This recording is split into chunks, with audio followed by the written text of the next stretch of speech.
What's up, y'all? This your girl Jay Renee with Prison Riot Radio. I hope that you're doing well. This morning on the phone, we got a brother by the name of Bobby Bostic. If you don't know about him, he was sentenced to 241 years, all right, in 1995 for things that happened when he was a child. So we're going to talk to him about his experiences, and we're going to talk about what he's doing now, right? He is definitely home. Congratulations on that. So let's jump right into it. All right. Good morning, brother. How you doing? I'm blessed, sister. That's always a beautiful thing. Welcome home, most definitely. How has it been since you've been home? It's a blessing to be home. Things that ordinary people take for granted, I never will. So I count my blessings.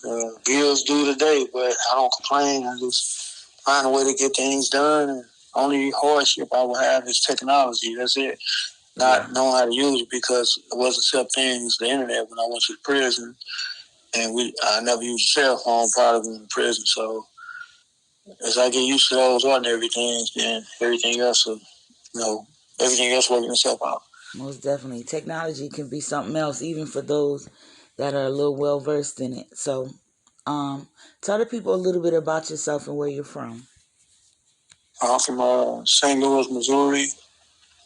Um, I spent 27 years in prison, and during those 27 years, I ain't gonna say I was from those prison towns, but I kind of grew of age in prison cells, and that's where I became a man child. Basically, I went in there as a child, and I came out as a man. So I went to the hardest school in life, and that's prison. Malcolm X once said that there's only two places in the world you can read all day, and that's school and prison. And I actually did what those before me, like him, those great scholars did. I turned my prison cell into a university, literally. Graduating college, got my associate's degree. I got 7 classes left to get my bachelor's degree. Not only beyond academic education, I educated myself for years and years. I didn't start going to college until like 16. But prior to that, my college education was just reading every book in the library, reading everything I got my hands on. Okay, it's good that you was able to tap into that reading. You say you went in as a child. How old were you? I was 16 when I went to prison. So I had to live amongst the shorts. And when you live among shorts, you got to grow short teeth or you get bitten. I grew short teeth not to be a predator, but not to become prey. So I was always ready for whatever came my way in prison. If you don't live like that in a place like that, you won't survive. So I lived on the edge in prison. Even though I was reading and studying all day, I could have to drop my book at the drop of a dime and hurt somebody or whatever because people will hurt you in prison. That's a dangerous world to be in. Right. Did you feel like you were targeted because of your age for a while? No, unfortunately, the attitude I went to prison with was kill or be killed. I went in there with a mentality that I didn't care and I was ready for whatever. And somehow guys can sense that. And fortunately, not that I was tough and none of that, because you had some real tough guys in prison. It wasn't that I was tough, it's just that God allowed me to survive without those problems. Some guys say that people knew better. In prison, there's always somebody better than you. So that wasn't the issue. The issue was God protecting me, and I didn't have no issues in prison except those issues I created on my own when I had a high head or high temper. But nobody ever tried to come to me like that, and that was just a blessing. For sure, definitely a blessing. You mentioned Malcolm X about, the places where you can read, on a continual basis. Beside his words, what made you dive into the books? TV never held my interest. Even on the street, when I was running the streets, gang banging and selling drugs, I never was the type to watch TV. So coming to prison, TV more so hurt it than helped. Some guys use it to pacify them and pass time. For me, it was torture seeing all the beautiful women out there I couldn't be with, seeing the world. And it's like, man, that world ain't the world I come from. And well, I'm going back too. When I call home, people still living in the household. People still serving. So this glamour and glitz I'm seeing on TV is not the world I'm going to go back to. So I turned the TV off, and there's nothing else to do but get high. And then I used to smoke marijuana every day. And when the relief for marijuana started working, there was nothing left but books. And when you go to solitary confinement, it's just you and the 6 by the book. And therefore, to pass time, you're forced to read. And then once that hunger was waking in me, my appetite couldn't be quenched. I just kept reading. And I fell in love with reading and fell in love with writing. And that became my natural high. It became my world. And that's why I read and wrote. Okay. So tell us about some of the things that you wrote. First, my writing career started off like any writer in prison. I was writing poems to my girlfriend. I was 18. She was 18, and I was just trying to really just hold on to her, just like trying to send her any affection I could. I didn't have no money to send her. I didn't have no flowers to send her. The only thing I could send her was my words. Right. And I was trying to hold on to her love, and I wrote her a poem, and then I went to ASIG a few months after that, and I wrote another poem called "Sometime My Future's Hard to See." And one day, me and 3 guys that was convicted of first-degree murder, we in the cell smoking marijuana, listening to some rap music. I pulled out my poems and passed them around. They this, like, we don't read poems. But I said, man, just check it out. And they read it. They was like, oh, man, you got some talent, man. You got to do this. You can make it. And that little seed sparked something in me. And I started writing 10 poems a day until I accumulated enough for a poetry book. And right after that, my mother had died at 42 from lung cancer and breast cancer. And when I was sitting in my cell reading all her letters for days crying, it's like, I don't want this to be forgotten. And I don't want other kids to have to suffer the way I'm suffering at age 20, 21, losing my mama.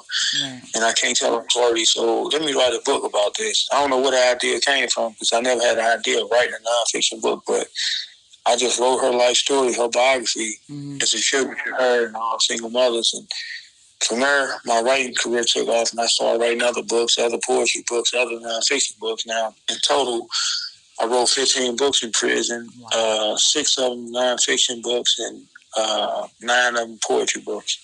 Wow, that's a big accomplishment for anybody, especially though when you are incarcerated. How was you able to accomplish that? Like the school first, two true tracks. Now the school, college, there wasn't Pell Grants when I was in prison, and so since there wasn't Pell Grants, you had to pay for college on your own. As I said before, I come from extreme poverty, so nobody in my family had money. So there's no way I could pay for college. So for years, I wrote universities, churches, civic organizations, whatever organization I could that does charity work. I wrote everybody that I could, hundreds of letters, and got rejections from everybody saying that they couldn't help pay for my college, and I was just starving for academic education, even though I was already informally educating myself. So eventually, one day I was reading the newspaper because I'm an avid newspaper reader. I saw a lady standing in front of the house, and she had a little free library where you can put books in and take books out. So her address was, she was standing in front of the house, and street names were in the paper. So I wrote her and told her about my love of reading, and me and her corresponded. The third letter I asked her to do, she knew any creative ways that I can raise money for college. And she said, well, more than likely you're not going to find nobody to do it, but I'll pay for it. So this was a random stranger. She ended up paying $18,000 for my associate's degree. Wow. And she passed away. But that story, if you Google Bobby Bostic, you can see the story of they talking about that. They wrote an article about it in the Kansas City Star last month. If you want to read the article, just Google my name. When she passed, I sent her my degree when I finally got it, but her husband wrote me back. I was like, man, she passed. And I was like, I told him who I was because I never knew him. She never, she brought him up, but I never met him. She used to come and see me, but long story short, me and him started right, and he was like, man, of course I knew that she was paying for your college. Me and her married, so all her finances is my finances, and Right. she wanted to do it, and I agreed. And I'm like, man, these some good people. And I finally met him last month after I got out of prison. But when she died, I had to start back from the drawing board and write hundreds of more letters to find somebody else to sponsor. And eventually I found a professor on the East Coast just by writing him on the newspapers. And he paid 8,000 more towards my degree, and then I was released. So that's what leaves me with 8 classes to get my bachelor's. That's definitely a blessing right there, brother. I'm glad that you was able to meet some good people. Assistance from the outside is definitely needed for our brothers and sisters that are behind the wall to be able to achieve some of their goals is very important. So I hope that your story can motivate others to help their loved ones and people that they know that's behind the wall. So you got home November 2022. It's almost been a year. So how was the reintegration process? It was beautiful because for the last 20 some years, all I dreamed of was freedom. So nothing would deter me when I got out. No challenges, no bills, none of that. That I'm facing now.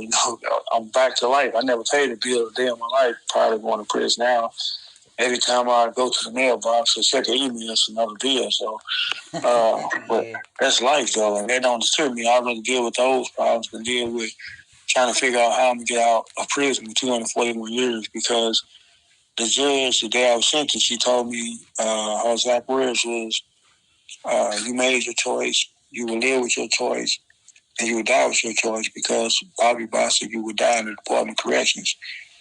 Do you understand that your mandatory date to go in front of the parole board, nobody in this courtroom will be alive that year? So with those words echoing in my head every day in prison, you'll never forget when somebody tell you you're gonna die in prison. That's next to somebody putting a gun in your head, pulling the trigger, and you die. You know what I'm saying? So it's another way of being a slow death, being sentenced to death. And what she did, I used that as motivation. Like, man, I got to get out of here. But the problem is how. First of all, you know nothing about law. You're a street kid, dropped out of school in the ninth grade. So what do you possibly know about law? So with that, I got in the law library every day. Like even the idiots in prison would encourage me. Dudes that was out on the yard stabbing people, predators, dudes who was doing all types of raping people and all that. Even them dudes would be like, "Hey, look, brother, you the youngest one here, man. Go to the law library." In that sense, even the negative prison helped me, because when I was in the law library, when I come out, riots can happen while I was up there. People that I used to be with every day, that if I had to be on a yard, I'd have been in that riot with them, because in prison, when something happens, you gotta help. Ain't no ifs, ands, and buts about, oh man, I'm trying to go home. Nobody cares about you going home. Here, the maximum security prison I was in, you had to have 30 years or more to even be there. So nobody was going home on a regular basis. So, and even just going home tomorrow, if somebody disrespected you, you had to kiss your outdate goodbye. That's how stupid prison is. You'll make it 20 some years and get a month from your outdate, and the dude that disrespect you, and the rules is, man, you gotta do something to do. And it's like, in our stupidity, we would risk our family and everything, and to set dudes straight. That's the world of prison, a world of madness that people can't understand. But that's the world I lived in 27 years. And when you become surrounded by madness, you adapt to the madness. And you not necessarily become a part of it. It don't become a part of you, but you still in it. It's like if you're in the wilderness, no matter how much you want to get out of the wilderness, for the time being, you are there. And you got to adapt to the rules of the jungle that you're at. And that's what I did with prison. Right. So how did you go from facing 241 years to being home? Like, how'd that happen? This is a story that I use at churches, college, elementary schools, juveniles, nursing homes, wherever I'm speaking at. This is a story of true inspiration that people out there that's listening to this interview, please know that no matter what in life you're going through, there's a way through it. It takes extraordinary strength. Sometimes most of us can't do it on our own. we can't lean to man. We only can lean to God, and that's what it takes. So I don't try to go around getting spiritual with people or throwing my religion or religion with people in general. But for me, it was faith in God because as a lost, troubled 16-year-old, I had no guidance. There was nobody in prison to guide me that I was looking towards. So I had to go within, and it was spirituality and God. As I explained better, a longer version of a longer answer to this question is answered in my autobiography. So anybody who's listening, if you really want to know how I got to 241 years to where I'm at now, please pick up my autobiography. It's called Humble to the Dust, Still I Rise, and it's on Amazon by Bobby Bostic. A short answer to that story is faith got me through. I believe that I was getting out with no evidence. That's what faith is. Belief in things unseen, hope in things that you can't possibly see because there's no way. When their course denied every single thing I ever filed. Right. And how I'm going to get out, there's no way to get out. But when they denied my last appeal, I'll be depressed for a day or two, but then I'll listen to a OJ song or a Isley Brothers song or just some inspirational pop, keep your head up. And I'll be like, man, somehow I'm gonna get out of prison. And the people around you be like, how, man? You're not getting out. And it's like, I got a seed in me, something telling me I'm getting out, man. And that faith, it held me on to keep trying. But eventually what happened is, the U.S. Supreme Court said that you couldn't have life without parole if you didn't kill anybody in Graham versus Florida in 2010. And the U.S. Supreme Court ruled on the case, it affects the whole country. So therefore, every other state, not every other state, but the majority of states said that the consecutive sentences like mine, where you got to do 85%, is a life sentence. Right. Missouri and 4 other states or so said that since I got 241 years, it's technically not life without, so that case don't apply to me.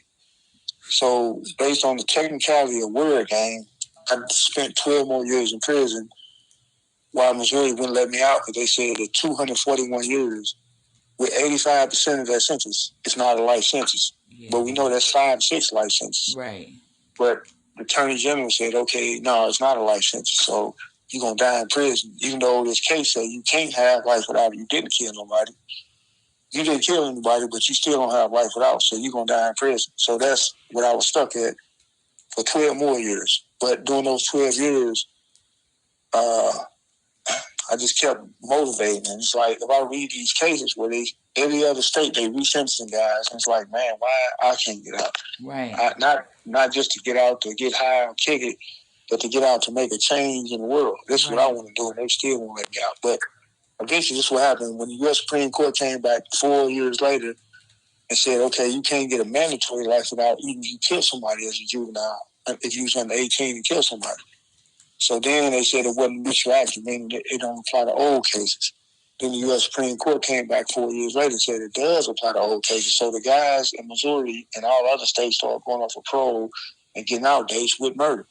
Right. So the reporters started doing the research and like, hold up, this guy I heard, he didn't kill anybody, but he got more time than anybody in the state of Missouri.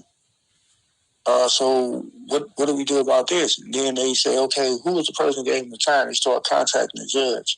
Why did you give this child, a 16-year-old, this much time? And she finally came forward and said, look, he's a child. I regret giving him that sentence. She came and saw me. We talked about my goals in life. She said, okay, I'm going to do everything I can to get you out of prison because you're not the same child I sentenced. Mm-hmm. And now we know about brain science, et cetera, et cetera. I'm going to try to get you out of prison. And when she went forward to the legislator, a few of them came and saw me, very conservative, anti-crime Republicans, and everybody swore up and down that they wouldn't give me a second chance. But it was one of them in particular. He sponsored the bill, got his colleagues behind it. They passed the Bobby Bostic law in Missouri, and that law is called Senate Bill 26. They named it, because it was inspired by my case, and like, okay, this is the Bobby Bostic law that allows any juvenile who is under 18 to go up for parole after they served 15 years. I had already served 26. Right. So I went up for parole. The judge who sentenced me came to my parole hearing, asked the parole board to let me out. The victims wrote letters in support, and the other victims that didn't write letters didn't oppose. And then the prosecutor wrote a letter to the parole board saying this guy did enough time, he changed his life, et cetera, et cetera. And they gave me a year out date, and they gave so far over 100 other juveniles got out dates behind their law too. So wow. I was the first one to get out, and then month and a half later, after I got out, a year after I got out, other guys getting out as we speak from that law. So they just now started getting out, but I was the first one to get out. Other guys got 2 year out dates, which they're going to be released, and it's just a beautiful thing. That's how God worked that whole thing out. Yeah, most definitely. It was definitely divinely touched. I can agree with you there. So, what have you been doing since you've been out, bro? Upon my release, while I was in prison, I had created a nonprofit called Dear Mama. My book that I named after my mom is called Dear Mama. So the nonprofit organization is called Dear Mama Mothers Assistant Mothers Association.